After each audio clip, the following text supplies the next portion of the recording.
program seeks to boost the morale of police officers.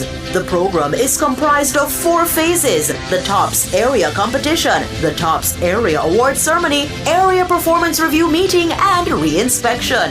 Join Cliff Hughes online from 9 a.m. to 2 p.m. as we broadcast live from the TOPS award ceremony, Wednesday, November 27, 2024, only on Nationwide 90 FM, the new revolution in media. This broadcast is brought to you by Police Civilian Oversight Authority.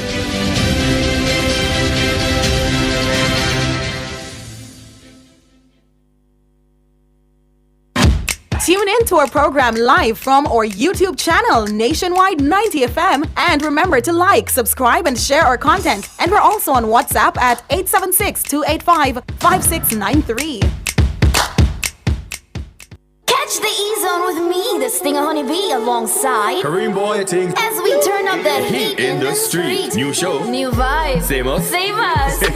Monday to Friday, 3 to 5 p.m. Right here on Nationwide 90 FM. We'll bring you entertainment news. We'll take away your Monday blues. You don't want to miss a week with us. We'll talk health. Well, jump into the mix. Or the hot seat. Don't miss the brain buster. Or the crazy giveaways. I mean, is this planet Earth? Is it? I don't know, let me check. Either way, it's got a buzz. And a bug, I think. Ow.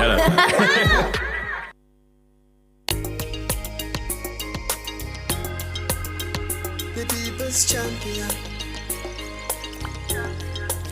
Our mission is love. Our vision is love. Jamaicans for justice. The people's champion. Justice, justice for all. Justice under the law. Justice, Jamaica demand. Right to life, right to liberty. Justice, justice for all. Justice under the law. Happy Monday to all our listeners who are joining us via Radio Land and those who are joining us via the Nationwide YouTube platform, as well as the Jamaicans for Justice YouTube platform. We are certainly happy to be here with you. My name is Michael Jackson, Executive Director of JFJ. And I'm Jade Williams, our Policy and Advocacy Specialist. So today we have a special show for you.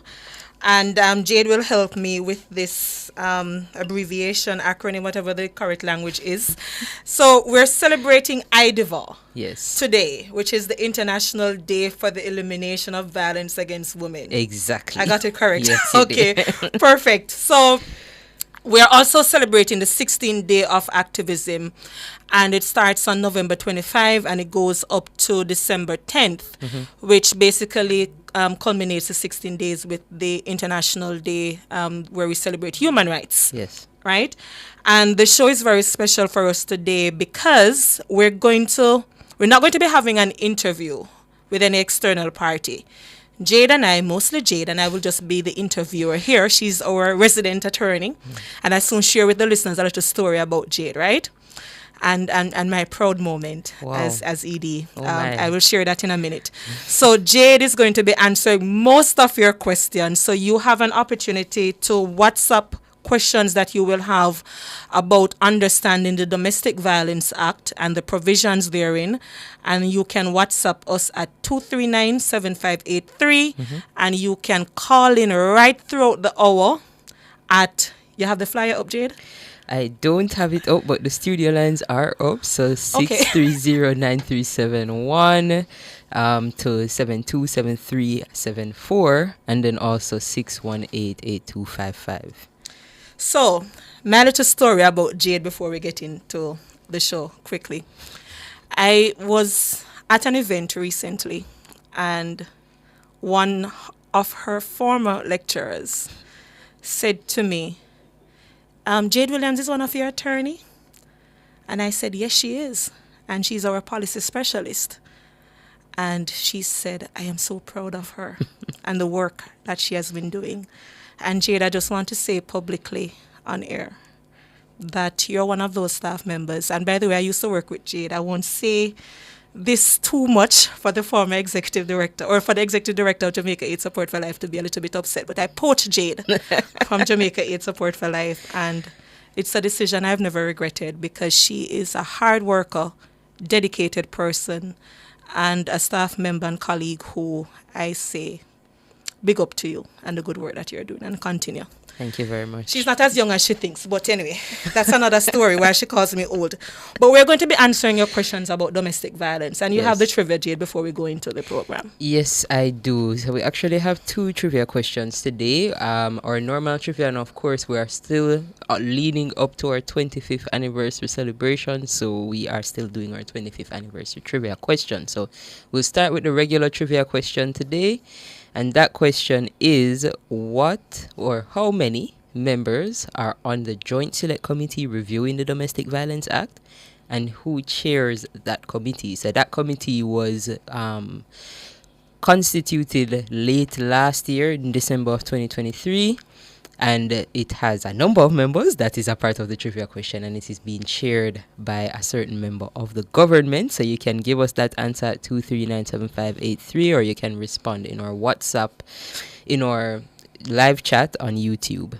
We also have our 25th anniversary trivia question, and this one is related to a JFJ case. And that question is, what JFJ case led to the state allowing families the right to an independent pathologist to observe autopsies in cases of police killings? It says questionable police killings, but it's in cases of any killings. Police killings, not just the questionable ones. Okay. Right? So which case led to that change? All right. And I see news commentator saying in the chat that she's going to allow someone else to win today. Let's see how that goes. Yes? Yes. And by the way, another one of our loyal listeners that's Instagram, said on Instagram that she hasn't won anything in a while, because apparently news commentator has taken moving too over. quickly. Yes, because when we were on the other radio station, she was the person who kept winning. So news commentator has taken over. So let's see if she can Best her restrain today. herself not to respond as she's making the commitment to. So before we get into it, just quickly, the week that was, there was a disturbing video. I haven't watched it myself. I also haven't seen it. Yeah, with 6 or 7 male students. Apparently, there are allegations of sexual assault and physical assault of another student, female student. And the boys apparently, they haven't yet been charged, but they are now in police custody, I believe, awaiting legal representation. And having not seen the video, I won't comment on the video itself or the circumstances generally. But I want to put in perspective for the listeners the importance of teaching our children healthy relationships. Mm-hmm. Teaching our children the concept and principle of consent. Teaching our children about even sharing videos and so on, because they themselves can also be charged with offenses that are under the Child Pornography Act. Legislation. Yeah. So I want to just reiterate the importance of comprehensive sexual education for our children. Healthy, age-appropriate conversations must be had. Because when we shy away from these serious conversations, I think we see an increase, and I don't know if it's an increase or maybe just because of social media, but we are certainly seeing where a number of our children are being involved in sexual offenses. Some of them, their boyfriend and girlfriend relationships, and they didn't make the best decision with recording and so on. But for others, we're seeing where our young boys in particular, they are the aggressors. Mm-hmm. And I think we really have to be looking at what we're teaching our children. But that concept of consent is something I really want to impress upon parents, that you must be a little bit more involved in what you're teaching your children, and don't let the internet or the music be the social agent for what your child, acts on in terms of right from wrong. All right? Yeah. So let's get into the show. Jade, you remember this book? I do remember it quite well. Yes. So I just want to show the listeners that and those who are on YouTube, that we do have a book here developed by JFJ, Legal Literacy Guide for Survivors of Gender-Based Violence. But let's get into some of what is in the book. So where you want to start out? Well, I think we have to start generally with just what is domestic violence. Mm-hmm. And I do think we have a little thing that we can splash up for the listeners. But essentially, when we speak to domestic violence, we're speaking about all of that violence that happens in a domestic setting. And I think that when we generally speak about it, persons are firstly thinking about their interpersonal relationships that they're having, their romantic relationships that they're having, where the domestic violence definition goes broader than that, and it has to do with all of those relationships in a domestic setting. So that could be with a family member, with your children with their siblings, you know. So all of those relationships can be affected by domestic violence. What I will say to the listeners, though, is that this definition of domestic violence we are using, it's commonly, it's a definition that has consensus, but it's not a definition that's in our Domestic Violence Act in Jamaica. Unfortunately, we do not have a definition in the act currently as it is. So what we do have are just some behaviors that would be prohibited. Before you get into that, Jay, let's differentiate for the listeners a few things. There are some broad terms that we would have heard. And I see somebody saying I should not say would have, and I know better, but it's everyday talking. But there are some broad terms that we do know. We know domestic violence as a definition. We know intimate partner violence, and we know gender-based violence. So just for the listeners, when we're talking about intimate partner violence, that's violence between two people who are in an intimate relationship. Absolutely. So husband and wife, common law relationships, and other relationships, not all of which are recognized by Jamaican law. That's same-sex relationship, but we're talking about intimate partner violence, where two parties who are in an intimate relationship maybe fighting each other, getting into some conflict, versus gender-based violence, that is a broader umbrella term that would include the different types of violence that we're talking about, and domestic violence is one subset of that. Absolutely. And yes. who is protected within the concept of domestic violence in Jamaica? Because sometimes people think it's just the intimate partner. Well, it's fortunately it is any member of the household, but that is not to say that the intimate partners don't have a little specific provision. But generally, it is any member of the household. So the elderly. Oh, absolutely. The child. Absolutely. Okay. And we have seen quite a few complaints that I'm privy to that have maybe come through JFJ as well, where it is a sister who is sharing a home with her brother, both adults, and they are continuously in conflict, and the conflict becomes physical, and there's a need for protection under the Domestic Violence Act. So even those situations fall under it. But I will say, particularly in the case of a heterosexual intimate partnership, those persons can still receive protection even though they do not live in the same household, by virtue of the fact that they're in that heterosexual intimate partner relationship. And that's the visiting relationship conversation that Exactly. is in law. Yes. All right. So we're saying that domestic violence is not defined under the Domestic Violence Act. Listeners, I hope you're hearing us properly. Domestic violence as a definition is not in the Domestic Violence Act. You hear the irony of that? So what the judges, the courts have had to be guided by is just their own understanding of domestic violence, and even what the protection order provides for. Yes. So that invariably becomes the little definition guiding us, but the act itself has no definition in the law, which is something that we've been advocating for. Yes, that's correct. So the types and forms of violence, Jade, what are they? Okay, so when we speak to domestic violence, we normally look at a couple of things. So we look at physical, sexual, emotional, psychological, and financial. And I know at least two out of those, I think we're very affair with. The physical violence is, the beatings and the assaults, and the sexual violence would be any forced sexual act. And of course, at JFJ, we mean any forced sexual act, not just that constitutes rape or that constitutes grievous sexual assault, right? But then there's also the emotional violence, where it is that persons use the emotional state of another to influence the behaviors that they do. So you tear down the person. Absolutely. You're worthless. You'll be nothing Nobody without else me. will love you. You know that you can't survive without me. And for us who support women, well, all persons living with HIV will lend some support. But most of the complaints that we've gotten, they have been from women living with HIV, where the Yes. partner has said, you can't get anybody else without me because you have, and this is not the correct term now, because the person may not be living with AIDS, Right. HIV, but we know the negative language there.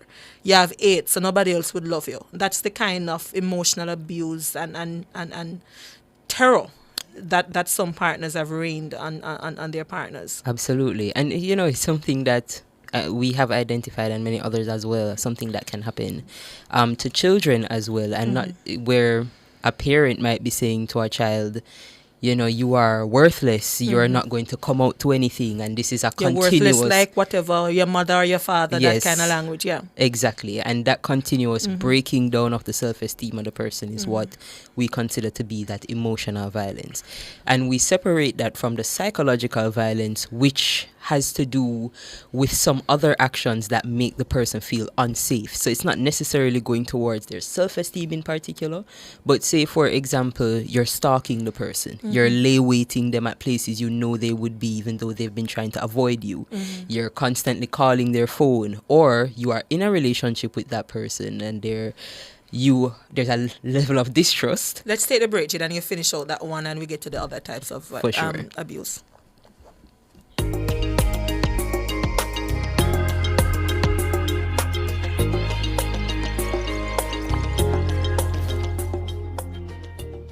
Get it all in one go. Download and sign up now. The time by the One Jane Passport app is 1:15.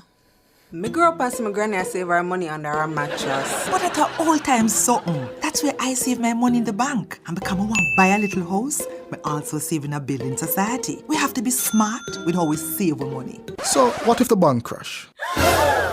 Well, that's where JDIC comes in. Make I tell you something. With the JDIC deposit insurance scheme, once you save your money in a commercial bank, merchant bank, or building society, your deposit is covered up to a maximum of $1.2 million per depositor per financial institution if the institution fails. All the information that you need is available at jdic.org, and you can follow their social media platform for more information. JDIC, protecting deposits for you and me. Total Tools is having a Black Friday sale weekend! Sale, sale, sale! Up to 50% off select items, major discounts on tools, accessories, lighting, and electrical supplies. All Black Friday weekend long, Thursday, November 28 to Saturday, November 30. Move fast, only while stocks last. Visit Total Tools Kingston, Ocho Rios, or Drax Hall. Total Tools, we've got you totally covered. Wagwan, are you ready for good laugh? The Best Care Foundation, in association with the Supreme Ventures Foundation, presents Comic with Laugh Sunday, December 1st at Jamaica College at 6 p.m. Laugh with Johnny Daly, Leighton Smith, Lemon, Kathy Grant, Curly Roberts, Elias Fennell, Paco, MC, Dufton Shepherd, and Andre Shepherd. Tickets prepaid $6,000, $6,500 at the gate. Also at Fontana Pharmacies, Barbican and Waterloo. Sponsors: the Supreme Ventures Foundation, Niche Financing, Atlas Group, Tropical Foliage, JC. Comic with Laugh Sunday, December 1st at 6 p.m. at JC in aid of Best Care Special Education School. Come laugh till you pop.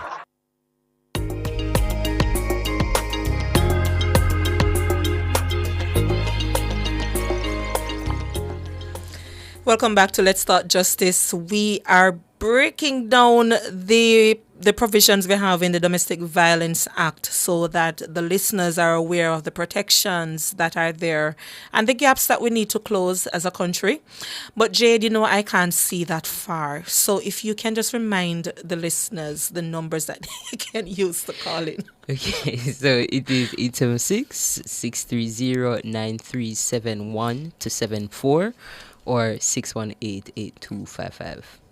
There was a WhatsApp message just now for you to explain financial abuse, but I know you wanted to close out psychological abuse very quickly. So just to say that psychological abuse is designed to cause anxiety in this person, to have this person more likely to respond to the needs of the abuser.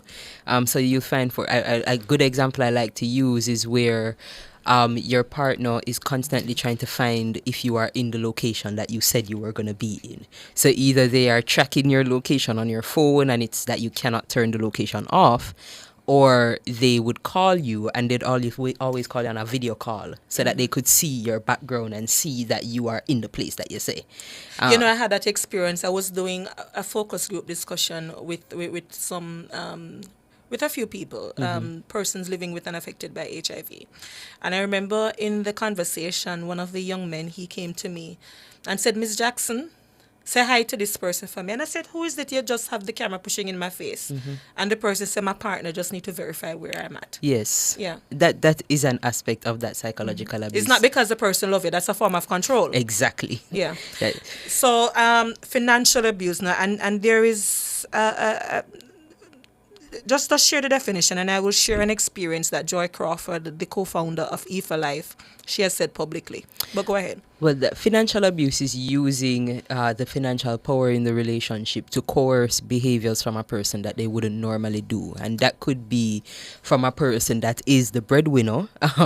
But on occasion, even though the person is not the breadwinner, they are still the person that has control of the finances and therefore uses that control to elicit behaviors out of another. Yeah.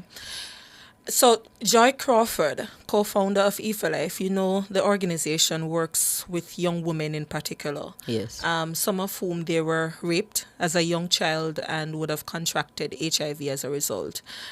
And one of the stories, the experiences that she shared was that there was a young lady, and you recall because she shared this at a session that we were both at, Jade, where a young lady is so dependent on her partner for something as simple as a sanitary napkin when she's on her menstrual cycle. And what he did was to prevent her from purchasing a pack of sanitary napkins. And therefore you can imagine, that experience and the humiliation that she suffered as a result. So when you talk about that financial dependency, that's an extreme circumstance of what that young lady went through. But we've gotten complaints at JFJ, for example, where the partner, in most of these cases, a man, withholds child support from the female, withholds even supermarket money and so on, and create that level of dependency as a result. And this especially happens in the rural areas based on what we have been told. Yeah. Yeah, I just wanted to add to that is that like our human rights, these different kinds of abuses tend to be, they tend to overlap, they tend to intersect. And I have found as well that even though the partner who is the abuser is not the person that is earning the funds, they have somehow emotionally and psychologically, physically manipulated this person into giving them that control and reducing their overall agency in the relationship. And these other kinds of emotional and psychological abuses are something that breaks a person down. And we find that they can be precursors to the physical abuse. Yes. Yeah. There's a call that we have here. Go ahead. Good afternoon. Hi, good afternoon. Thank you so much for calling in. You wish to share your name, or if not, you can go ahead with the question or comment. I wish not to share my name, but I have a question. So I hear you guys mention types of abuse, and it got me thinking. If my partner decides to withhold my paycheck from me, take my paycheck and withhold all my money from me, what can I do about that legally? Okay, so that is the financial abuse that we were just talking about, and it's something that you can get a protection order for, but you can also get an order from the court for restitution for them to repay whatever money was withheld.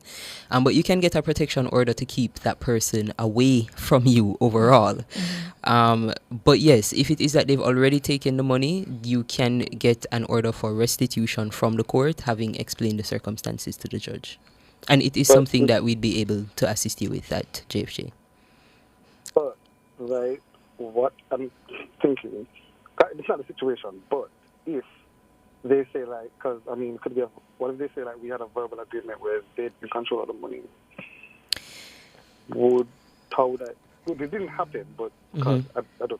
What could happen then? It's that now, as a party to that agreement, even if it did exist, you are no longer interested in maintaining the agreement. So in wanting to sever the agreement, in refusing to do so, you would still be able to claim your funds that are rightfully yours back. And I think to the caller, just to remind you and others that most of these types of abuses outside of the physical and the sexual, they are not criminal offenses. So what you find is that by going to the court will look at the power dynamics and the situations that perhaps would have led to the agreement and whether or not a true agreement could have been formed given that there were or are allegations of the different types of abuse. And there was a case that we had recently at JFJ where the court actually recognized the psychological abuse that can lead a person to make certain decisions. So the power imbalance is something that the court would certainly consider. Okay. I'm going to ask other questions. Yes, go ahead. Do we have any other callers waiting? No, you can go ahead. Just some questions coming in on WhatsApp. Okay, cool. Another easy one. If someone like withholds their partner's birth control, is that considered GBV? Birth control with the intention of basically forcing, impregnating the person. Yeah. I don't think the law has recognized that. Jade, you can correct me. Well, obviously the first thing I'm going to think about is from the perspective of an attorney. And of course it would fall into a kind of abuse because that is an emotional or psychological abuse to take someone's birth control. Unfortunately, though, the redress would be the same under the Domestic Violence Act. But maybe the psychological component. But there's no expressed provision similar to how perhaps removing the condom during sex. There's no express provision. There wouldn't be an express provision related to withholding the birth control in particular. And that would only be if the birth control are pills. I think we have another call, though, coming in. Oh, okay. Okay, one more quick question before you take the call. I'm sorry, if I may. Please. So, like I have a friend, and her partner, like her ex-partner. So many things, but the ex does not particularly want things to end. So, like constant pop-ups wherever she is, messages saying that we're not really left, you're carelessly. I mean, kind of put it, but then it was that they were saying that unless something happens, they can't really do much about it. It's public places. It's not like they come up at her home. It's like if she got a restaurant, she'll pop up there. So basically stalking. Of course, there's something that... So there are provisions for stalking. Jade, you can explain that, and also if the stalking happens online. Yes, so there are provisions for that. Again, these are also reasons that we could get protection or occupation orders. And if it is that it was online, there are provisions under the Cybercrimes Act. Those are criminal provisions now that could be applied to these behaviors. So, but even so, stalking, if it is that the person being stalked believes that their life is in danger, this stalking could be persecuted under like an assault, or because an assault is a threat to a person. And if you are stalking the person to intimidate or to cause fear, then it could be charged as an assault as well. So it depends on the nature of it. All right, thank you so much. We have to move to the next caller, but we really appreciate you calling in. Yes, thank you so much. You really... All right, have a good day. Thank you, you too. All right, next caller. Good afternoon. We have just about 2 minutes. Hey, good afternoon. Is there any provision in the law of females that give guys jackets to get compensations in the court as abuse under W? You mean compensation for the funds that you would have expended to care for the child when you thought the child was yours? Yeah, and also the emotional abuse. Well, what I will say is that if you dispute the paternity, then of course you can have the paternity test done through the court.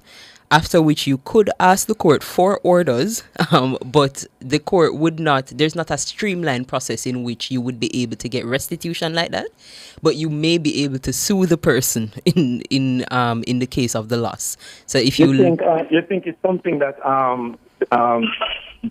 the gender groups should advocating for, because man is a part of the gender and they are being hurt? I think it's something that men should be advocating for on their own behalf, because it is what is affecting. It's what is affecting them. But no, but let me clarify here. We do support both sexes, but for JFJ, what we do is to prioritize based on the types of abuse. So what we do encourage our male listeners, and thanks for calling in with this particular question, is that, as Jade is saying, if it is that you believe that you have basically been defrauded, if that's your claim, it's exactly what then you can go through the civil route. I'm speaking in general. Yes, I'm advising that in this particular situation, you would go through the civil route. But because this is something that hurt man a lot, just as much as how female are hurt in the home based on holding back financial and all of these type of stuff. Mm-hmm. Men really hurt, man are feeling so. Absolutely. And they're really hurt by these things. And I think the advocacy group them should also advocate on man's behalf on these type of things. Well, thank you for that, and we appreciate that. We wouldn't be advocating specifically on the issue of that, but certainly we do advocate that if a man believes that his rights have been violated and he has been abused by his female partner, he is certainly welcome to make a phone call, and we will support. And this is one of the abuse. Right. Thank you so much. We have to take the break now.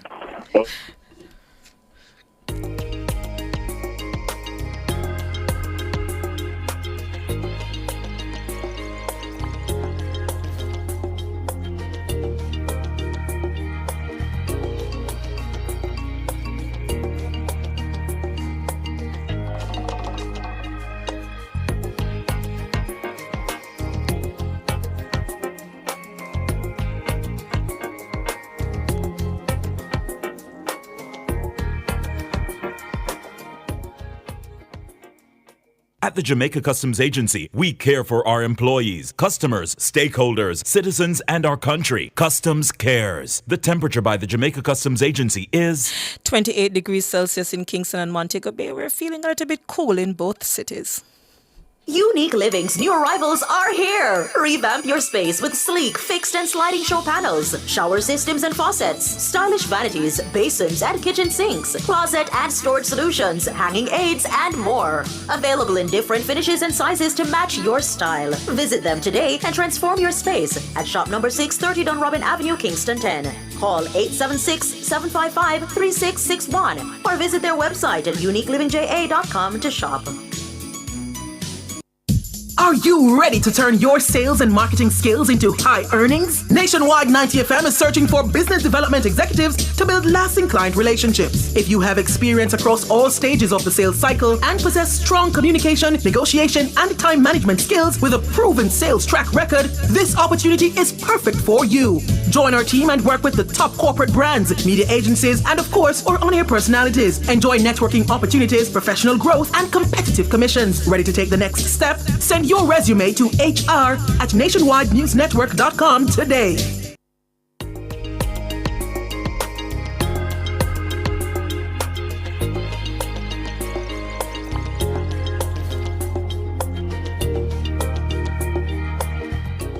Welcome back to Let's Talk Justice. We've been discussing domestic and gender-based violence, and it is International Day for the Elimination of Violence Against Women. And we'll just say IDVAR going forward. Okay. It's a mouthful. But before we get to some of the WhatsApp comments, Jade, you know, I mentioned this book, and I know the listeners perhaps can't see the text fully. But it's a book that we developed at JFJ, and it has assessing your risk. And it's called the Risk Zones. Green zone, pay attention and talk to your partner. orange zone, the abuse levels are increasing and you must assess if your safety is at risk. And red zone, potentially dangerous situation that must not be treated lightly. And the reason for us doing this risk test, for example, is to recognize the signs of domestic abuse, the potential. So, for example, in the green zones, you have embarrass or make fun of you in front of friends or family, disregard your accomplishments, make you feel like you're unable to make decisions. And we put that in the green zone because sometimes, some people that don't have emotional intelligence. They're not abusive, but they have to weigh the factor, the risk. Do you want a partner who would speak to you like that and so on? Because the point also is to recognize that sometimes, especially early in the relationship, if you start seeing these green zones, but it's generally red flags, too early, then you ask yourself the question, will this potentially escalate into something greater? Because when you get to the orange zone, for example, tell your friends that you're nothing without them, call you and visit a couple times into the night, know you're out with friends and call you right throughout the night, the situation that you mentioned earlier. Yes. That's a flag that we ought to say, no. And then, of course, the red zone now, use intimidation or threats to get you to comply. Grab, push, shove, hit, or treat you roughly. So it's just for people to recognize the different risk factors and for us to get rid of this concept that some people have that if you don't speak to me a particular way, you don't love me, right? There's nothing for love that is safe for someone who texts you every 10 minutes when you're out with your friends, so we just have to pay attention. But Jade, we have some comments that are coming in via WhatsApp. Yes, we do. A few questions are here. The first one says, if a married woman decides she does not want to have a sexual relationship with her husband, but he forces himself on her, is it rape? That's a marital rape provision now under Sexual Offences Act. Yes. So just to be clear, in this exact sentence that was written, a married woman decides she does not want to have a sexual relationship with her husband, but he forces himself on her in that exact circumstance, it is not considered rape under our Jamaican legislation. So what we have in our legislation, and I do think I can ask Kevin to bring that up for us. What we do have in our legislation is a marital rape exception kind of provision. And what that means is that in the circumstances where there is forced sexual intercourse between a husband and wife, it cannot be considered rape unless there are specific circumstances. Only 5 conditions, yes, that must be met. So if it is not that you are separated and that is legally separated by the meanings of the Matrimonial Causes Act, if there is a separation agreement written between the parties, if there is proceedings for a divorce, dissolution of marriage already underway, or nullity of marriage, if there is an order granted against the spouse, the husband, like a domestic violence order, like a protection or occupation order, or another injunction that prevents that person from cohabiting or interacting with the wife. And finally, if it is that he knows himself to be suffering from a sexually transmitted infection. Of course, this would only be if his wife would have refused to have sex, and then one of these circumstances existed at the same time, then it would be considered rape. But and if none of these conditions are met, then it is not rape. There is no rape, because apparently we're still in the era where once you're married, apparently consent is forever. But one of the things is that this is also not gender neutral, because there's no protection for the man. No, there isn't. And that is the case for many of the provisions that are in the Sexual Offences Act. For example, rape is an offence that can only be committed by a man. Similarly, marital rape would also be an offence that can only be committed by a man. That's not to say there aren't some gender neutral provisions, like... Because the Domestic Violence Act itself is gender neutral. Yes. But marital rape itself comes under different legislation to the Sexual Offences Act. Right. And, I just want to point out here for the listeners that last year we did a public opinion survey, and 7 out of 10 Jamaicans believe that the marital rape exceptions need to be removed, where the law should recognize that one spouse can rape the other. Gender neutral now. And this is something I would ask the listeners to join us in advocating for, because for years now, and I believe last year it was Senator Kamina Johnson-Smith who said that the government would be moving to repealing section 5 of the SOA where this particular provision is located, and to date nothing. And this is a recommendation that has been from the 2018 Joint Select But Committee. even before that. And even before that, yes. So years after, and all it takes is for our parliamentarians to go to Parliament and say, this is the proposal to remove this particular provision here. And they have not yet acted. Yes. So I think we need to collectively call on them to fix this particular provision. Yeah. So Absolutely. Another question here, Jade. If a child is molested within the home, does that fall under GBV? Well, it certainly falls under domestic violence. But I mean, I guess it would fall under GBV because it's an umbrella term that covers domestic violence as well. But we would categorize it more closely with a domestic violence incident if the child is abused in the home. And you know, depending and it's molested is the language here, which is an entirely different situation now we're talking about. Yeah, I was just about to go there because the sexual abuse of the child is a criminal offense. And whereas the physical abuse may not, or what we may consider to be physical abuse may not escalate to the point of a criminal offense, the sexual abuse certainly does in almost all circumstances, even if it was just sexual touching.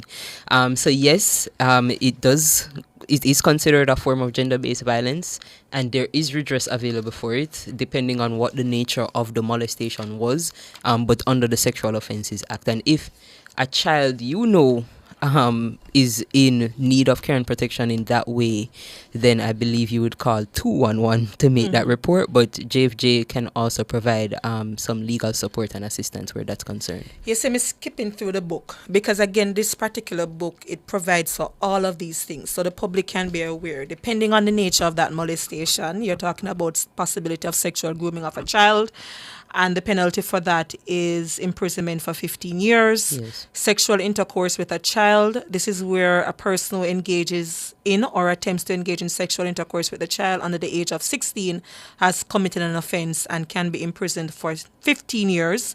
If it is an adult who's in the position of authority over a child, that person can be imprisoned for life, but must serve a minimum of 15 years if convicted. And then, of course, you have sexual touching or interference.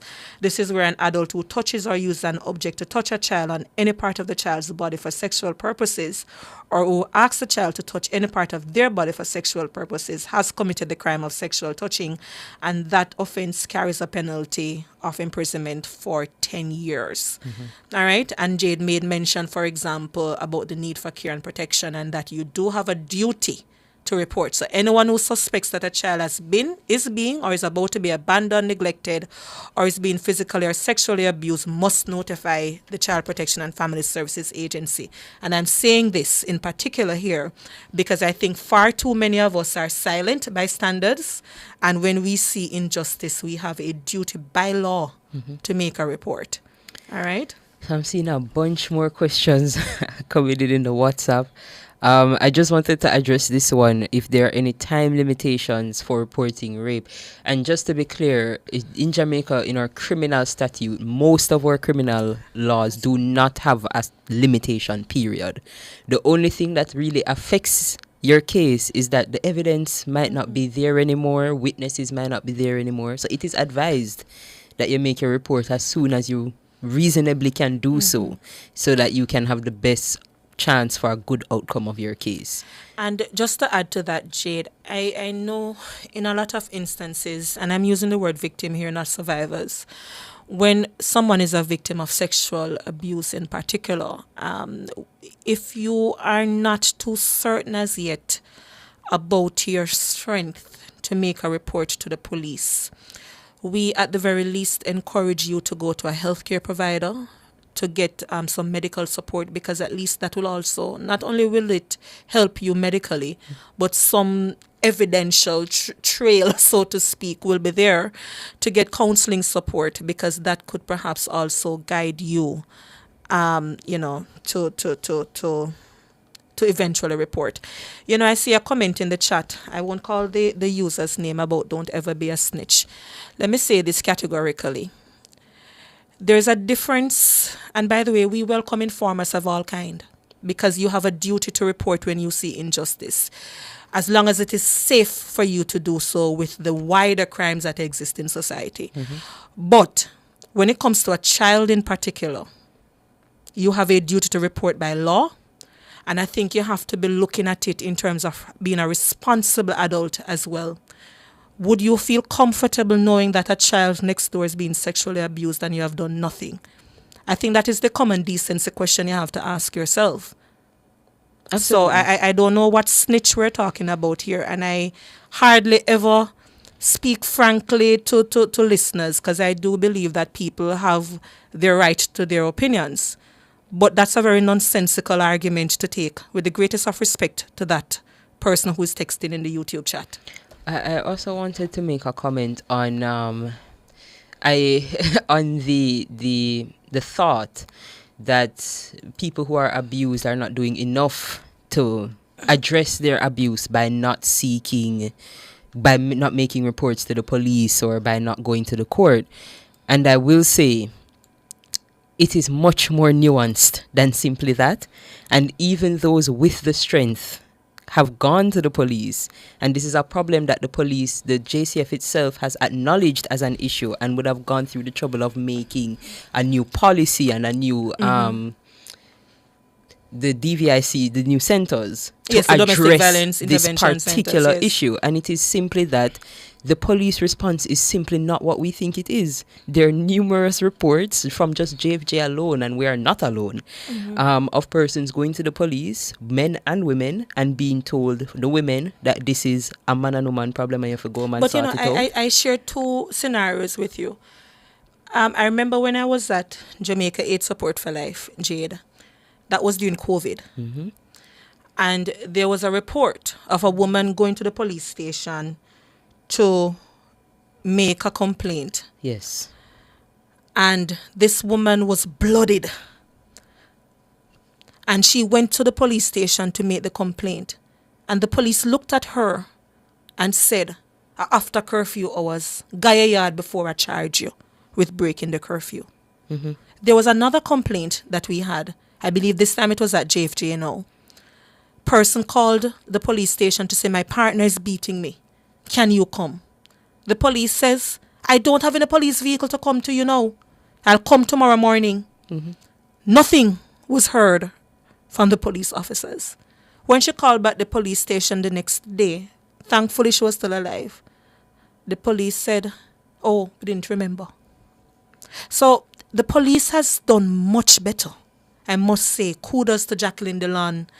And DCP Shand, yes, and Community Safety and Security Branch. Good work that they're doing. Sisoka, I believe, has some areas for improvement based on some reports that we've gotten. But excellent officers. But we have to also look at whether or not they have the resources to get the work done. And I see a comment from news commentator. I think, Kevin, we're up on the break. So let's take the break and then I read some of the comments here.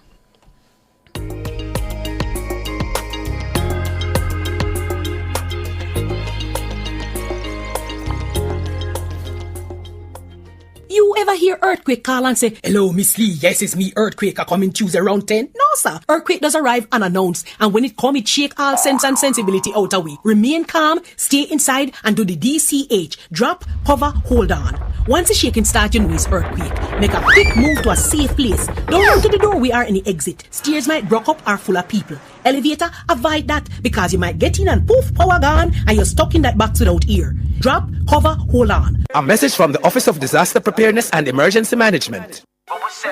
Music a play and the people a rock.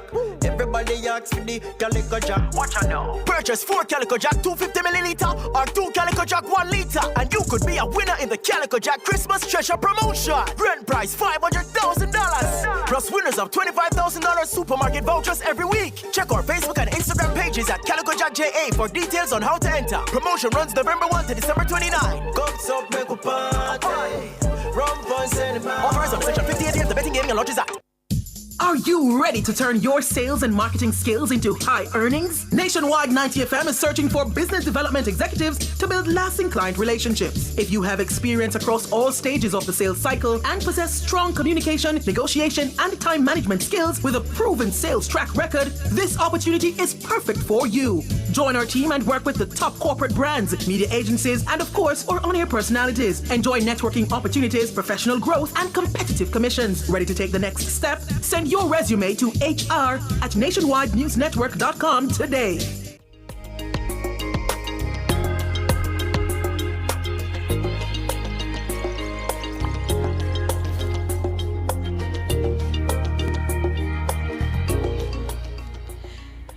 Welcome back to Let's Talk Justice. I see news commentator making a comment in the chat about behavior and the need for behavioral change in society, about how we view masculinity, but also how we view, pronounce that word for me, sometimes I get tongue-tied, femininity. Yes, thank you, Jane.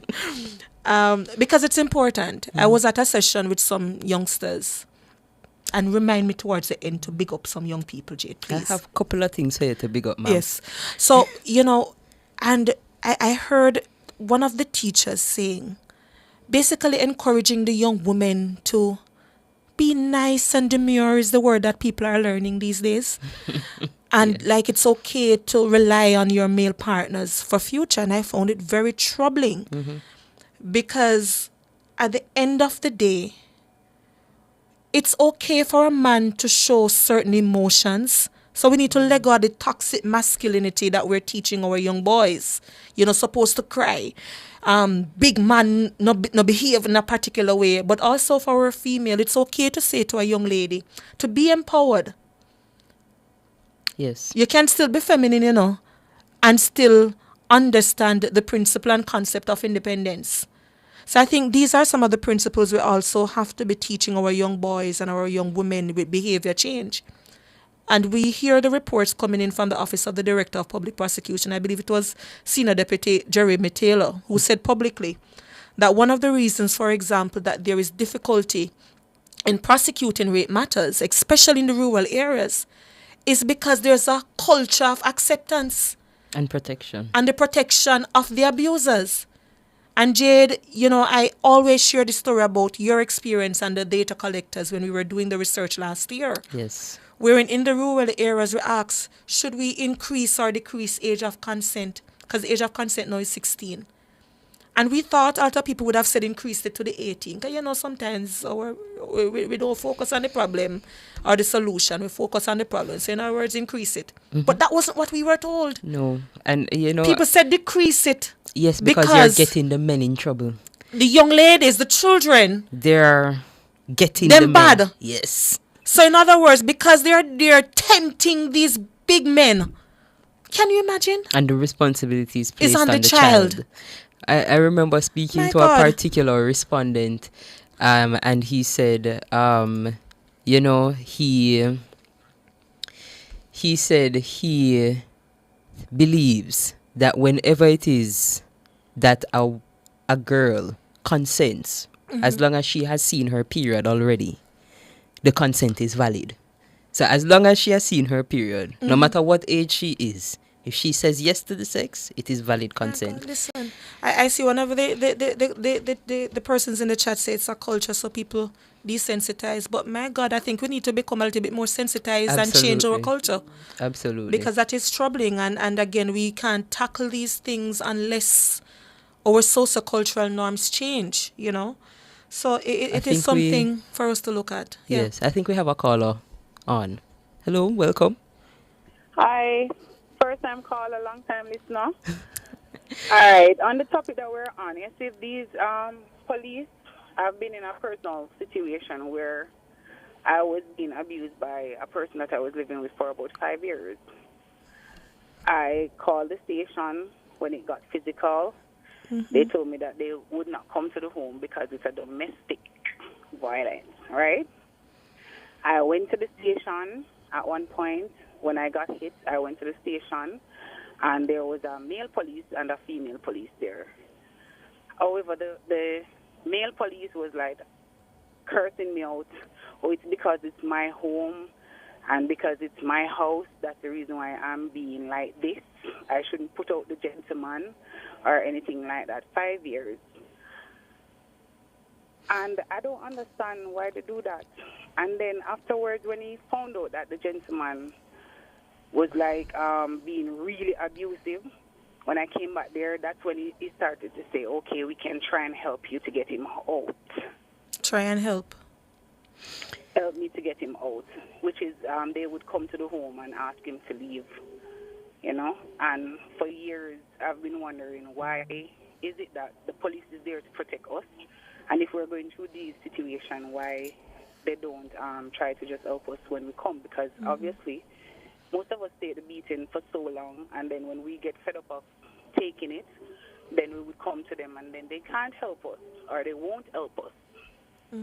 And I'm sorry that you experienced that, because the legal provisions are very clear. Yes, and their responsibility is very clear. So there shouldn't have been any period and any circumstances in which they would not have responded, especially to a physical altercation, regardless of who the parties were. So it sincerely sorry that would have been your experience. And I will say, if you were not able to receive adequate redress, I don't know how long ago this was, but we might be able to assist you at JFJ. We do work quite closely now with more sensitized and trained officers from the Community Safety and Security Branch, who would be able to give proper advice and would actually be able to manage a case like this in a more sensitive manner. Well, I actually, it was my grandmother who died, left the land to me. Mm-hmm. I built a house there. I had to run away, leave the house and him in it. And you didn't have to, you know, because again, the law is very clear, listener, and for others who are listening in, even if the abuser owns the property, the occupation order that you can get under the Domestic Violence Act would remove the abuser from the home, even if it's the abuser who owns the property. That provision is there. So again, we're really sorry for your experience, and you know, you've overcome it. But if you know of anyone else who's going through it, please refer them to us, and we'll see how best we can lend some support. No problem. All right. Thank you so much for calling. Thank you very much. Have a good day. All right. So we have to wrap up now. But Jade, just to say for the listeners that we do have shelters here in Jamaica. Yes, we do. For a very long time, it was just Woman Inc., ran by Joyce Hewitt. Yes. And again, you know, we have to bring up these women who have charge. been around for years, ensuring that people are protected. So that's Woman Inc. You can call, and we do. I'm trying to go through my little book here. You know, Jade is a little bit sharper. The number is 929-2997. But you also have the Bureau of Gender Affairs through Olivia Babs-Grange, our Minister of Gender. And you can call or WhatsApp them at 553-0372. Or you can call 888-NO-ABUSE. Or that's 888-662-2873. And they operate a shelter. You can get some support.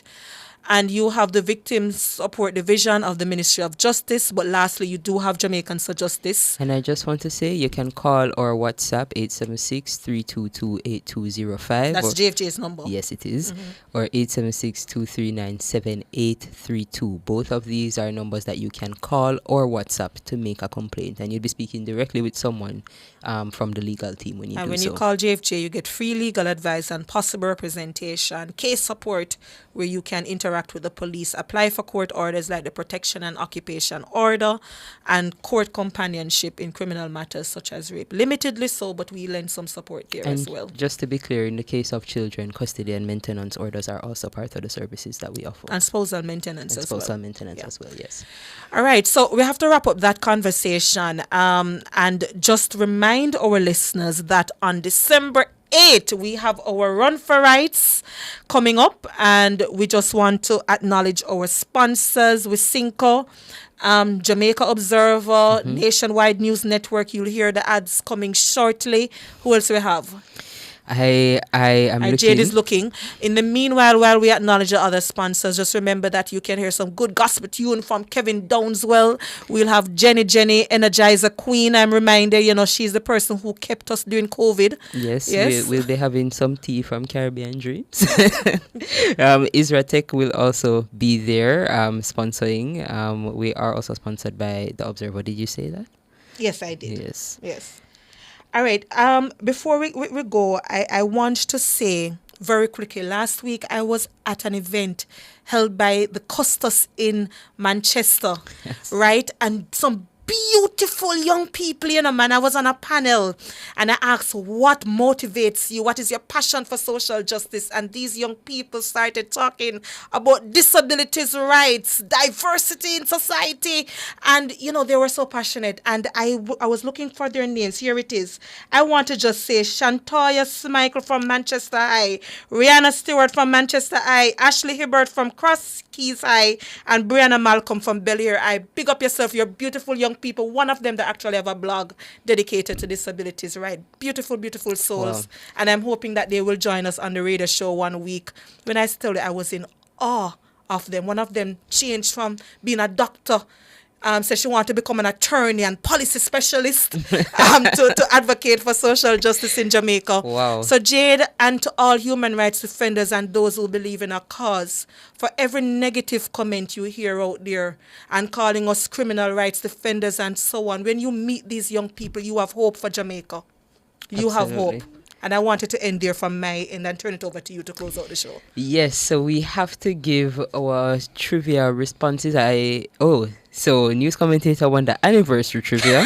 I thought she said she was going to do anything. But I haven't seen anything about our normal trivia. So our anniversary trivia question was regarding which case it was that led to the independent pathologists in Jamaica, and that was the Michael Gill case, and news commentator got that correct. Our general trivia question, did I say the answer? We didn't get a response. Please go ahead, you have about 30 seconds. Okay, so the answer was there are 7 members of the committee, and the chair of the committee is Olivia Grange. That is the committee reviewing the Domestic Violence Act currently. I just wanted to say also thank you to Powerade and Royal Trophies, who will be sponsoring the run on the 8th of December. And how they register is myraceresult.net. I'm not as good as Nicholas because I cannot memorize the numbers. Race. Okay, we're up on time, but just you can go on the JFJ's social media platform and you'll get the details. So Absolutely. That's all the time that we have. Thanks again for a good show and to all who joined us. I'm Jade Williams. And I'm Mikkel Jackson.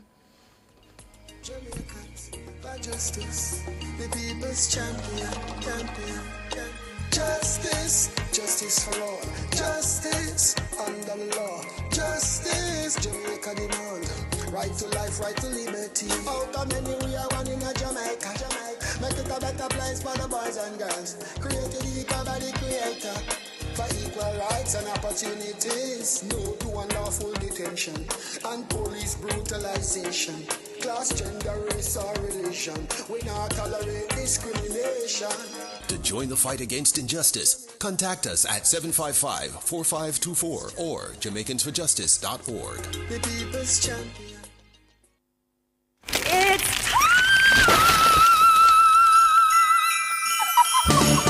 for the Fossridge Christmas in November sale. Shop